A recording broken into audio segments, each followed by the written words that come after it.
মেয়েদের বড় ত্যাগ দিতে হয়। যে ঘরে জন্ম হয়েছে সেই ঘর ছেড়ে চলে যেতে হয়। যেই উঠানে খেলে বড় হয়েছে সেই উঠানটাকে চিরতরে শেষ করে দিতে হয়। একটু ভালো করে দেখলে দেখা যায় মেয়েদের কিন্তু আসলে কোনো ঘরই হয় না। বাবার কাছে থাকলে বাবার বাড়ি, স্বামীর কাছে থাকলে স্বামীর বাড়ি, ছেলের কাছে থাকলে ছেলের বাড়ি, নিজেদের আসলে কোনো বাড়ি হয় না। মা জাতি বড় অদ্ভুত। আমি মাঝে মধ্যে ভাবি, আল্লাহ যদি মা জাতিকে সবরের পাহাড় না দিতেন, পৃথিবীতে সংসার শব্দটা টিকতো না, পৃথিবীতে পরিবার শব্দটা টিকতো না। সবার কথা বাদ দেন, আপনি আপনার মার কথা পাবেন, দাদির কথা পাবেন, নানির কথা পাবেন।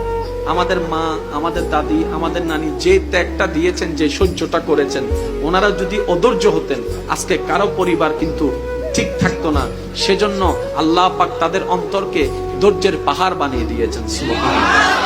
এগুলা ওনাদেরকে বেতন দিয়ে কিংবা ওনাদেরকে বিনিময় দিয়ে এটার নিয়ামত পাওয়া যাবে না, এটা শুকরিয়া আদায় করা যাবে না।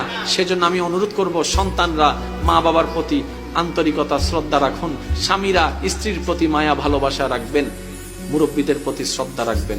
কারণ ওই মহিলাদের ত্যাগ, ওই মা বোনদের, দাদি নানিদের ত্যাগ আমরা কখনো টাকা দিয়ে বিনিময় দিয়ে কখনো প্রতিদান দেওয়া যাবে না। আমরা দিতে পারি একটা ভাবে, প্রতিদান নয়, সেটা হচ্ছে মায়া দিয়ে, ভালোবাসা দিয়ে, সম্মান দিয়ে। আল্লাহ আমাদের সবাইকে বুঝার তৌফিক দান করুন।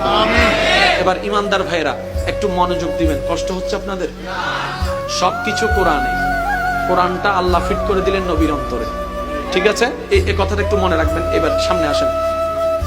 প্রথমে বিয়ে দিবেন কাকে? বড়জন, তারপরে সেজ, তারপরে ছোট। 1 2 3 4 5। আমি আবার বলছি, একটু ইসলাম কি মারামারি শিখায় না মহাব্বত শিখায়? আপনারা বলেন ইসলাম কি মারামারি শিখায় না মহাব্বত শিখায়? ইসলাম কি হিংসা শিখায় না আন্তরিকতা শিখায়? আরে ইসলাম তো সেই ধর্ম, নবী রাহমাতুল লিল আলামিনকে যখন তায়েববাসীরা পাথর দিয়ে স্বাগতম জানিয়েছে, নবী রাহমাতুল লিল আলামিন বদদুয়া দেওয়ার